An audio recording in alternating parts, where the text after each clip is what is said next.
All right, welcome everyone to today's webinar, Proactive Driver Training, Meeting the Challenge of a Tight Labor Market, with our guest speaker today, Mike Meredith.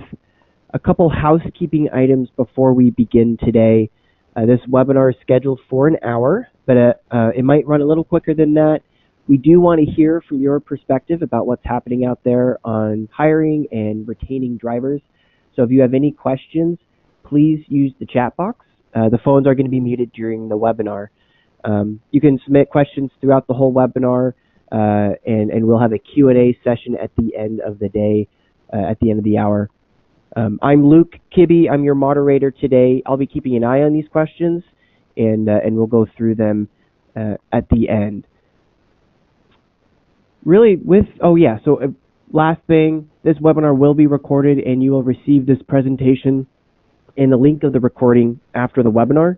Usually give me either a couple hours or at the latest, see the link in the email and the recording tomorrow in your email boxes.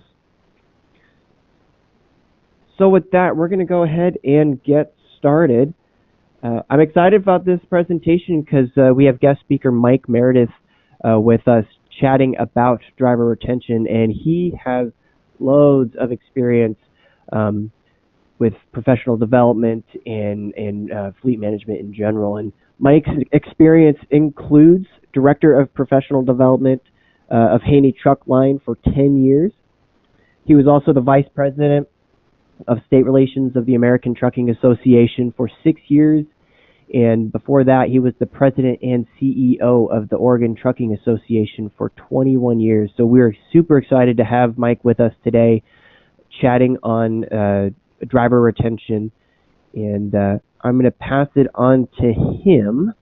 I have to switch speakers real quick, so give me 1 second, and we'll let Mike take it on from here. Hey, thank you, Luke. I've been working with Glowstone now for just under a year. And I've realized in this short time how tremendous of a resource Glowstone is for the trucking industry. Today I'm going to talk about proactive retention. The topic of driver shortage is huge, judging from the amount of articles I've seen on the internet. Unfortunately, we don't have a lot of time to go into much detail, but if you Google the subject matter, you'll find there's quite a lot of information and opinions to be informed about. My career in this industry didn't exactly prepare me for HR management, but when it comes to retention issues, I've come to the realization that what's really at stake here has to do with organizational issues. Most of my focus today will be on truck driver retention, since that's where our industry is having the most problems. However, the principles I use in this presentation will apply to all employees, not just drivers. This is a subject I feel passionately about, so I want to convey to you, with Glowstone's support, we've put together a series of training videos that go more into detail with each subject that I'll be covering. In addition, I'll personally make myself available to answer your questions, not just at the end of the broadcast, but whenever a question comes to you on retention. You can email me at mikem@glowstone.com.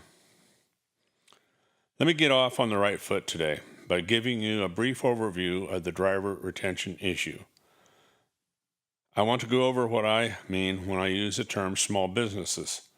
This includes companies with annual transportation-related revenues from between $500,000 and $5 million, or 30 trucks or less.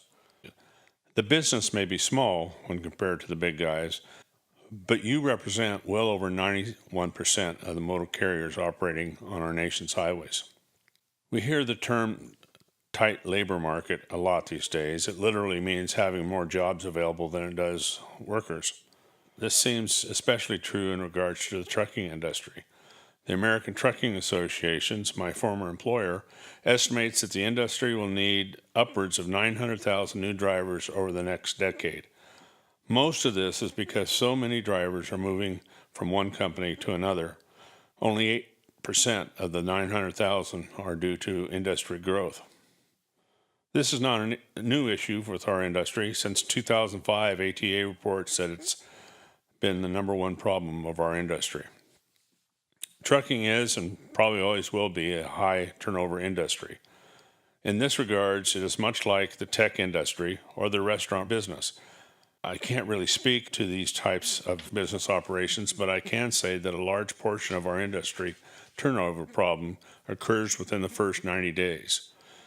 I read somewhere that over 70% of drivers that do quit will do so within the first 30 days of starting a job. It costs a lot to replace a driver, too. Some estimates claim it costs about $6,500 to hire a new driver. Others say it's more like 25% of the driver's wages. We have an Excel spreadsheet we'll send to you at the conclusion of this broadcast that you can use to calculate how much it costs your company to hire a new driver. I think you'll find it to be rather staggering. I guess we're pretty accustomed to dealing with all this since ATA says that last year's turnover rate for truckload carriers was still climbing at 90%. Think about that for a minute. For every 10 drivers that come in the door, 9 leave. So how might all this affect a business like yours? Well, for some, you may be at an advantage. Many drivers say they don't like working for a company that they never get to meet their owner and are treated like a number. But for the most part, I think we can't but be negatively impacted. Large carriers will be throwing a lot of money at the problem that the smaller operators simply can't. This could result in current drivers being enticed away from your firm or make it harder for you to find qualified drivers. Companies caught in this squeeze could easily fall prey to what I call desperation hiring, which essentially means that they'll hire anyone with a CDL. Your insurer probably will intercede at this point, as they don't want to take the risk of someone with a less than spectacular record. Not having enough drivers will also have a negative impact on your productivity and plans for its expansion. From everything that I've read and seen, the industry's response to driver shortage has been both positive and negative. On the positive side, pay hikes for drivers are imminent, not just small increases either. Carriers are going to be forced to restructure their entire pay package for drivers, including paying them for non-driving activities such as waiting at a shipper's dock. If they're interested, women, who compose today only about 6% of the driver population, minorities, and veterans, will be encouraged to get into the driving business. This is not going to be as easy as they might think, however, since the lifestyle of the truck driver has lost its appeal. On the negative side, what I see is what I call shotgun recruiting, spending an incredible amount of money finding drivers. A whole cottage industry has sprung up now, devoted to bringing resumes to the businesses. Desperation hiring, as I've used the term before, means lowering the standard of hiring drivers, but also telling drivers whatever they want to hear, knowing full well that they'll discover the lie once they come on board. And this is what I find the most disturbing. Many carriers I've seen have calculated it as literally cheaper to plan for turnover than it is to keep the ones they recruit. Drivers for these companies are treated as expendable commodities, and so the turnover continues unabated. There's got to be a better way. Does this make sense to you? We have a tight labor market. We know it's only going to get tighter as the economy improves. In the meantime, talent walks, which stretches the industry's capacity even further, which propels the industry to turn the volume up on hiring. I believe it's time for a change in direction, and I have a solution that I hope you'll consider. First, companies have to decide if they're in the trucking business or if they're in the people business. I know that sounds crazy, but as I got to know this industry better, I started to realize that those damn trucks don't move without a human being driving them. If I came to understand this, so can everyone else. We are in the people business. Maybe one day the trucks will be operated by remote control, but I doubt that's going to happen in my lifetime. For one, I doubt the motoring public will want a driverless 80,000-pound truck rolling down the highway next to them. I'm guessing you already heard about the concept of employee engagement. It's a fascinating topic that's really hot these days. Not so much in our industry, though, because we still think we're in the trucking business, I guess. But if you're serious about keeping your high performers, I hope you'll look into the idea of developing an employee engagement model. There's been a lot of research on the topic, but the engaged workplace boils down to three measurements. 1, employees speak well of their company to coworkers, customers, potential employees, and others. 2, employees actually want to stay with the company. And 3, employees strive to make the company a success. It's not easy, but it's not magic, and it can get done. It can be done at your company, and it should be done if you're serious about your company's success. You see, if you're a normal employer, you have 3 types of employees working for you. 1/3 of them are engaged. This is defined as a person who is fully involved in, enthusiastic about his or her job. Just under half are disengaged, which means they have little or no connection to the company. They don't do anything above and beyond the call of duty, and frankly, they will be the first to be enticed away from your company. About 1/5 of your employees are what's called actively disengaged. They're not only unhappy, they vocalize their displeasure whenever possible. They're a real downer. I bet you know which employees of yours fit into these 3 categories. It's not hard to figure out. Like I said, there's been a lot of research on employee engagement. A lot. But what they found is that the workplace that's engaged has greater employee satisfaction, less absenteeism, lower turnover, and better productivity. These are worthwhile characteristics. Now, I'd like to show you how to bring about an engaged workplace. I call it empowering the organization, and you'll see why in a minute. Again, it's not easy, but it's also not magic. If you follow these 6 steps, you'll be on your way to an engaged workplace. Now, here's a spoiler alert. This is what proactive retention is all about. In subsequent slides, I'll cover some of my ideas on how you can implement these 6 steps. For now, let me go over what they mean. Culture. Your organization has a culture of its own. It probably evolved over time since your business began. Simply stated, your culture is how we do things around here.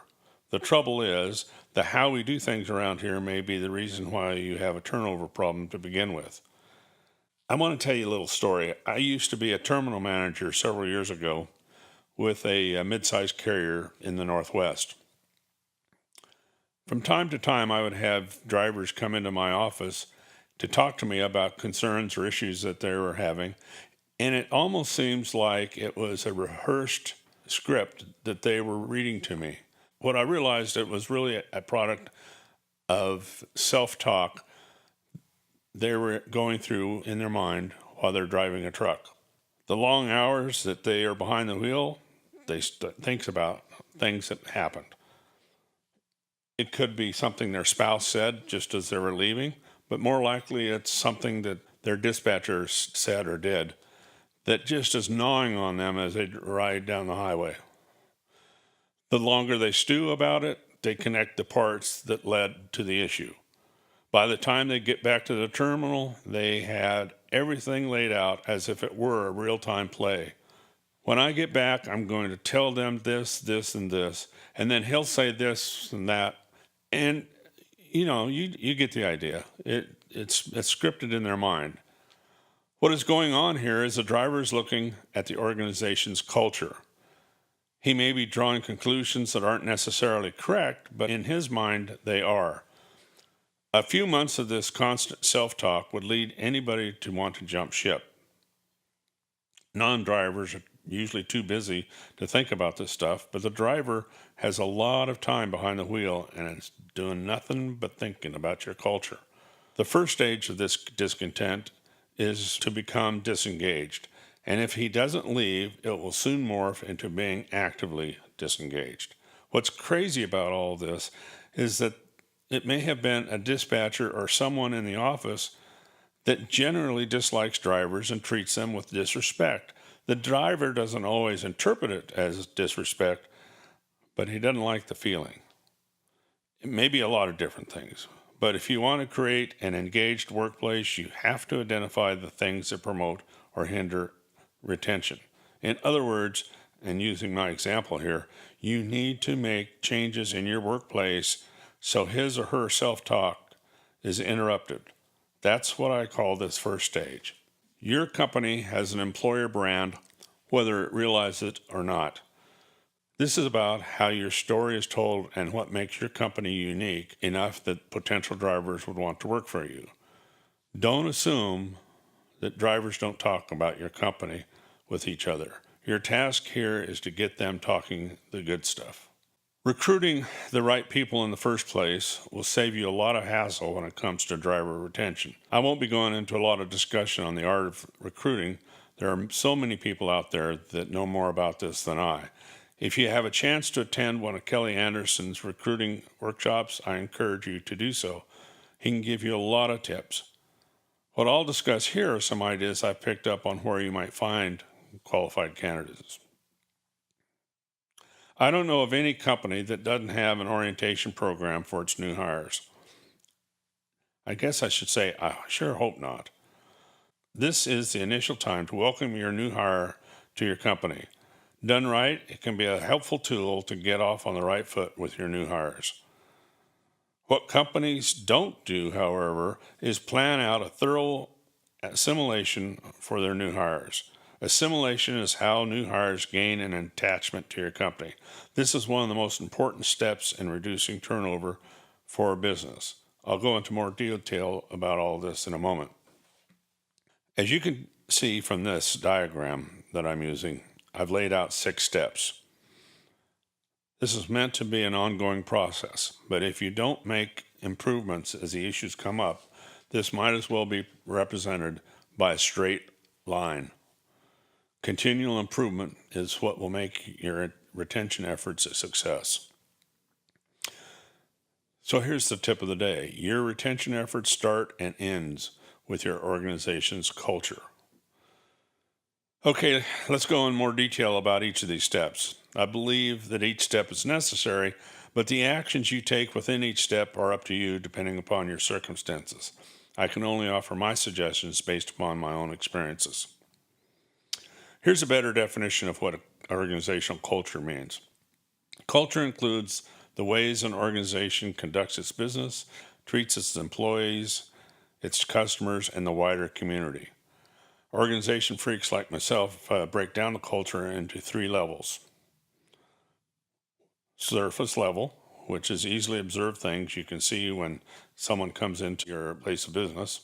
This includes how your office looks, the condition of your equipment, the dress codes of your employees, etc. The espouse level, this is what things you might want to tack on the wall. Includes your corporate values, your mission statement, and those kinds of things. Mostly it's about things you want people to think about in your company. The other level is called beneath the surface level. Nobody talks about these, but they're pretty well known throughout the company.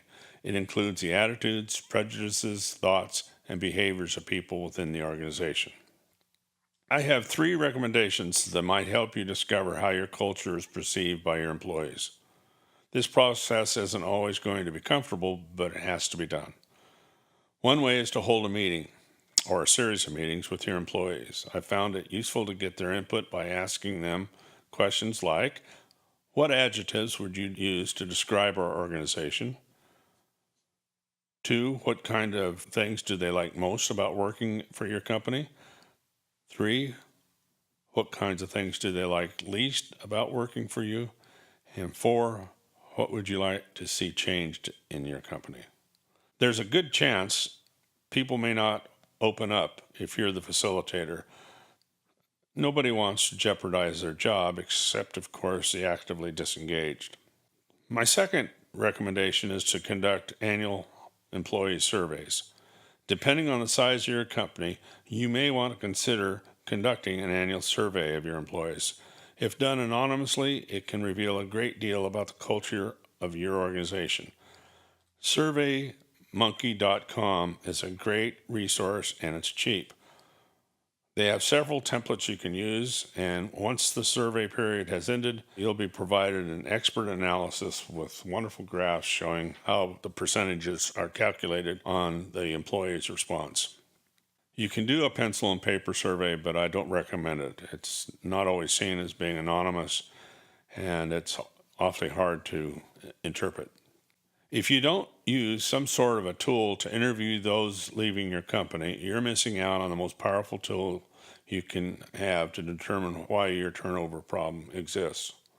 I personally recommend an outsider conduct exit interviews, and I recommend the data be tracked over time to get a clear picture of what the problems are.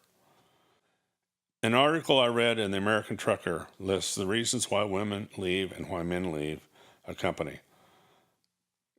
The list doesn't really reveal anything I didn't already suspect, but the context of the exit interview, if you had this kind of data, think about what you could do with that information.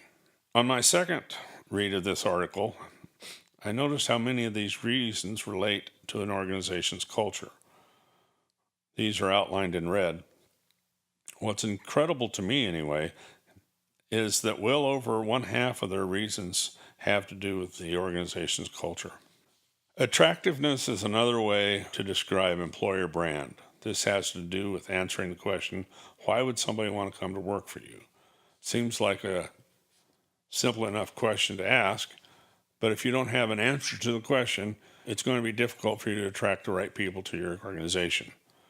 It turns out that people will make their decision on whether to join your firm or any firm based upon what's called the 5 F's. I recommend you spend time to come up with how your company can address these 5 F's. Fit has to do with how a potential employee can match his or her strengths, desires, and goals with your company. You can say something like this: we're a growing company expanding into such and such markets, and we want people like yourself to be a part of our friendly culture. Family may be the biggest deciding factor. For most people, changing a job is hard on the family. But for truck drivers, being away from home for extended periods can be especially stressful. You need to find ways of relieving the applicant's anxiety on how taking this job would be good for his or her family. Fortune. Obviously, you need a fair market pay package if at all possible. Next month's webinar will focus on this topic, but for now, you should be prepared to meet his or her income needs. A driver getting 40 cents per mile today won't be too anxious to jump to your firm if you're only offering 35 cents a mile. Freedom. When I was with ATA, we did a survey on drivers to find out why they chose a career as a truck driver. And I recall that the overwhelming majority stated they didn't like having a boss looking over their shoulder. It's probably still true, but with the latest technologies outfitted in today's truck, you're going to need to come up with a way to convince drivers they can continue having a feeling of being free from micromanagement. Fun. If you've worked to improve your culture, this one will be easy. It has to do with people wanting a great place to work. Hopefully, one day your drivers will hear the good things that you've done at your company and how well you respect them as employees. When this day comes, you won't have to go looking for them, as they'll become looking for you.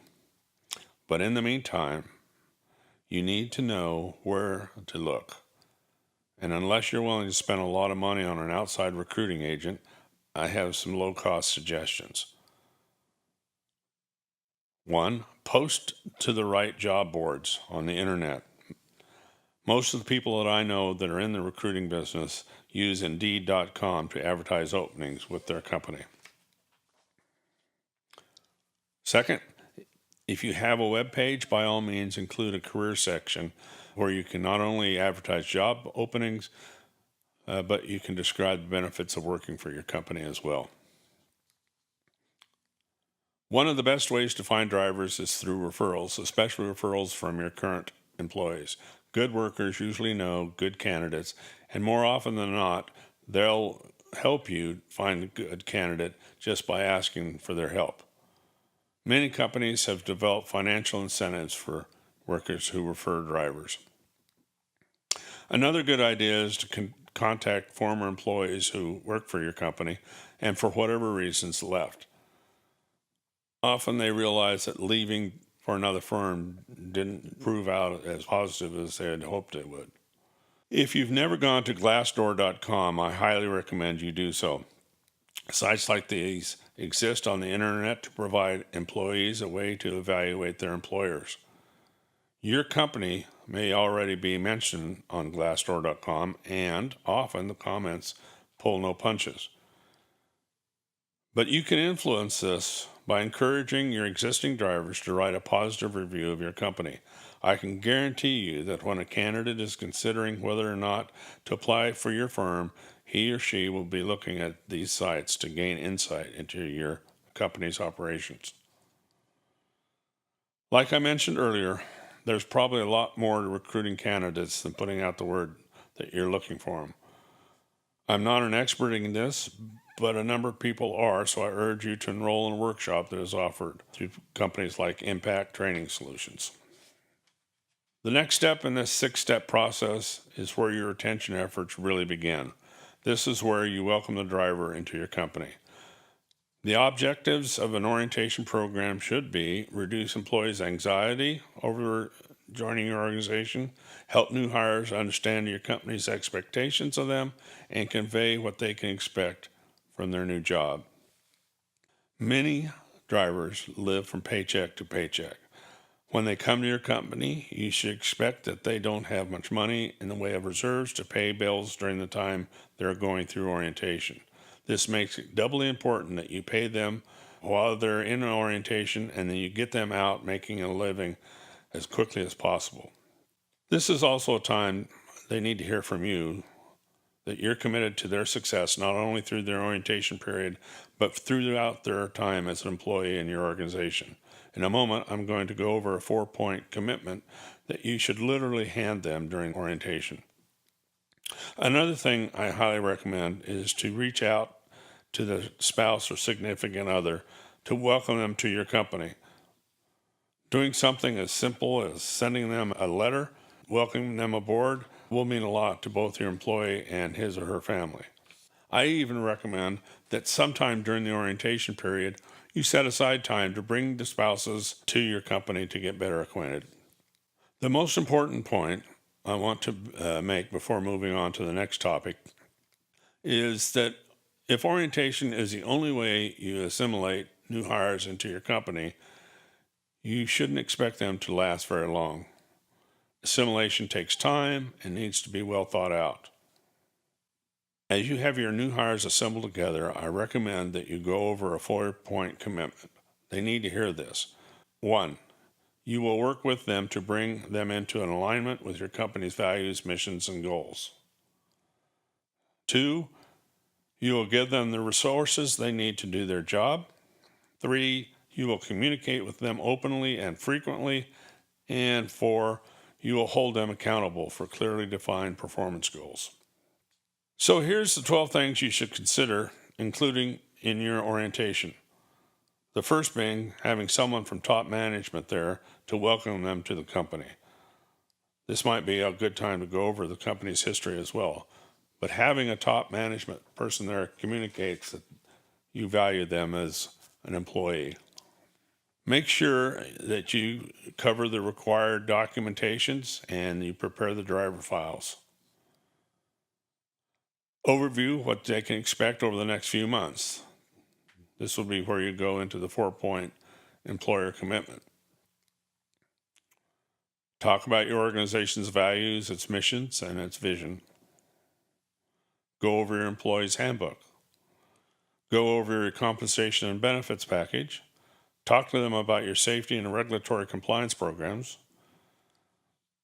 This is the one that's really important. Schedule time for them to sit down with their supervisor or dispatcher. One thing that I did with my drivers was I would maintain a 3x5 index card with each driver. It would have their name, their date of birth, and any other pertinent information that I could get. I would use this information to send them birthday cards or happy anniversary cards, those kinds of things. I would recommend that you have your employers, supervisors, keep such a record. Do something to welcome the spouses or significant others. I personally recommend bringing them into the company for coffee and donuts. Some companies have even provided dinners for their spouses. Of course, you need to give them a tour of your facilities and introduce them to employees. I recommend that you really clean up the truck before presenting them, assuming, of course, that you do assign trucks, but make a good first impression on their workplace. And finally, make sure you allow enough time to answer their questions. Assimilation is where you gradually bring the new hire into the part of your culture. You want them to be assured they made the right decision coming to your company. The process ought to take up to 90 days, but I seriously recommend that it go as far as 180 days. I can explain. First, it's important to have a plan on how to prepare them as a new employee. Driving is more than just turning a steering wheel. I recommend trying the 4C concept. This will allow you to develop them into the kind of employee you want and will move you closer to having an engaged driver. I'll go over each of these in a moment. Capabilities, context, connectedness, and competence with customers.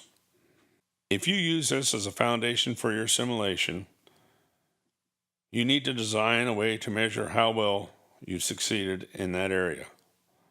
In other words, I recommend each of these areas be rated from 1 to 10 points. 1 point signifies they haven't really achieved the objectives, and 10 points means they've nailed it. When you add the points together under each category, you'll have a good idea who's likely to be your high performers.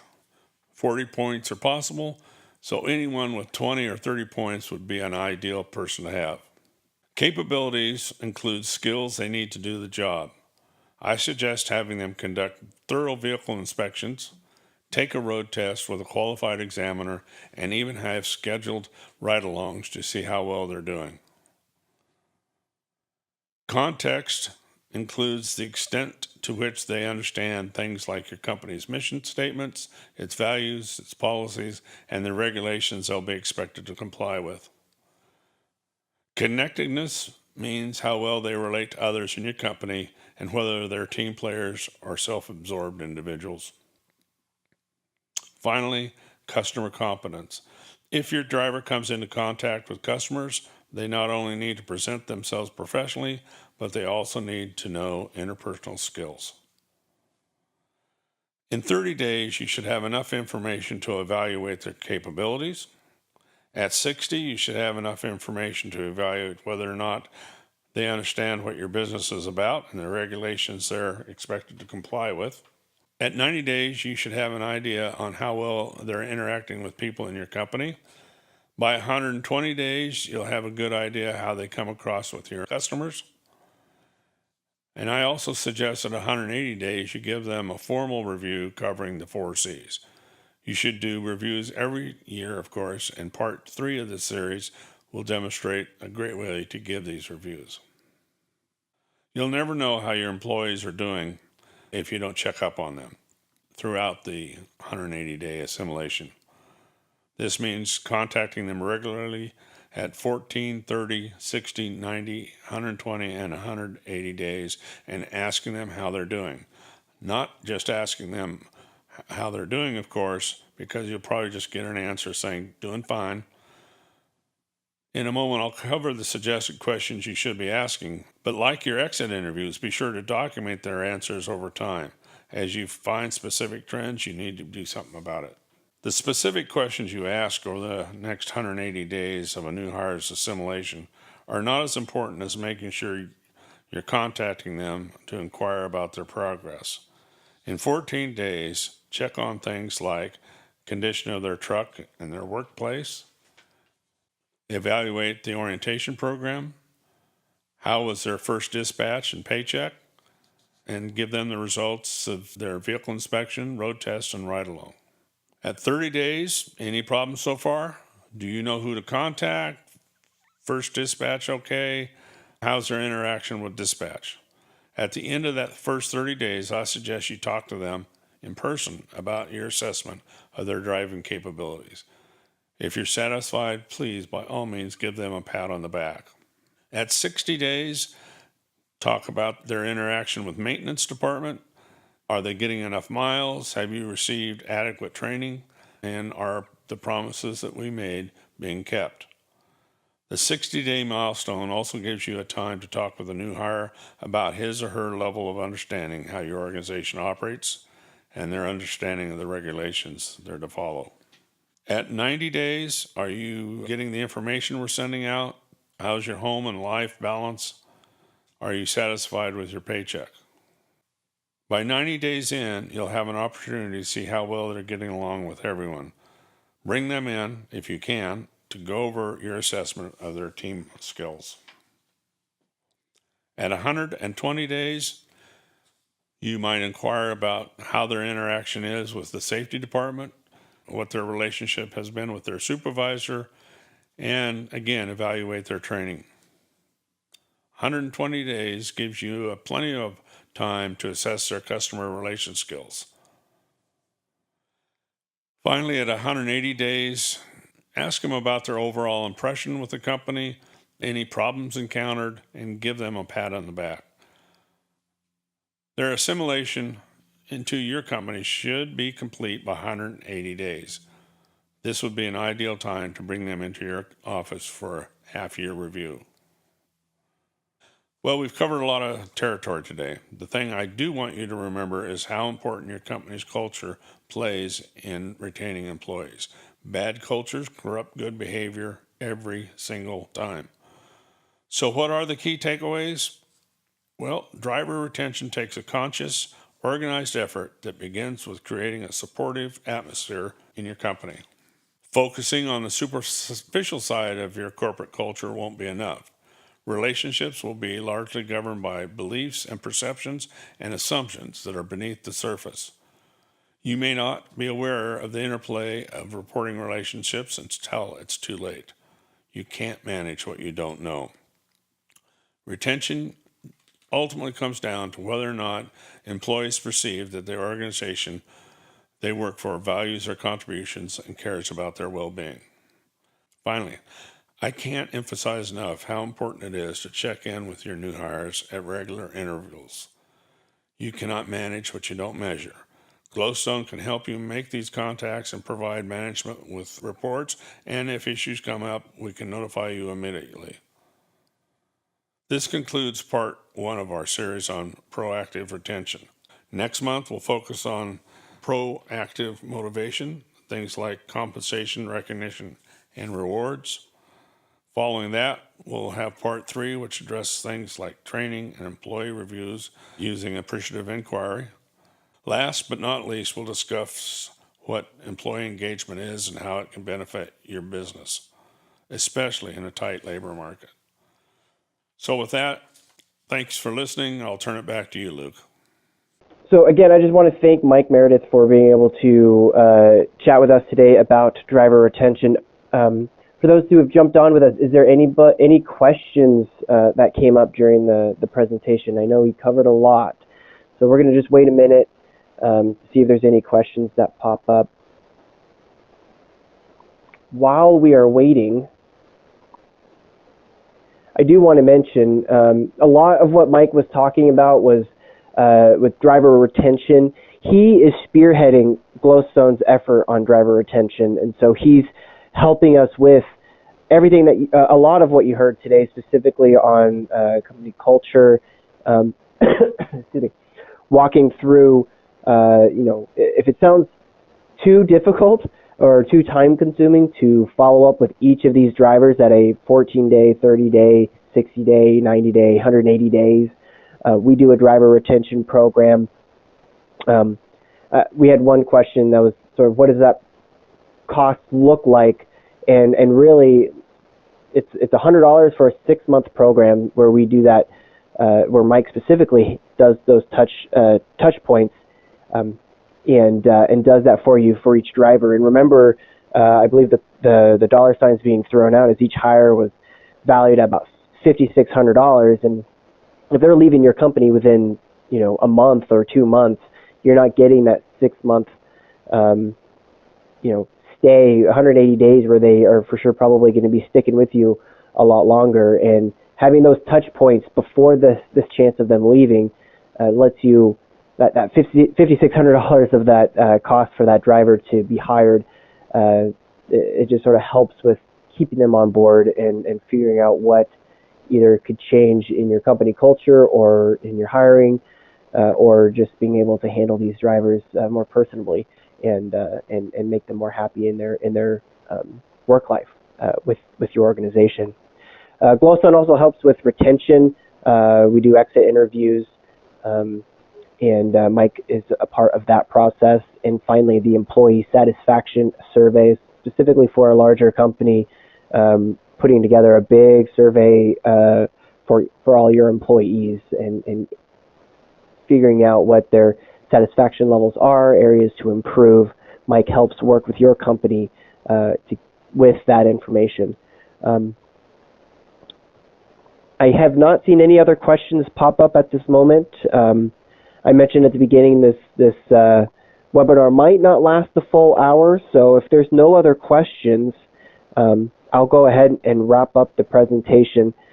We do thank you, Mike Meredith, for joining us today and chatting about this. We're excited to hear more about driver retention from Mike next month, and I believe John Salick is doing a presentation 2 months from now. And so go ahead and go to glowstone.com and see what our future webinars are going to be. So with that, thank you for joining us, and I'll wrap up this presentation. Have a great rest of your week.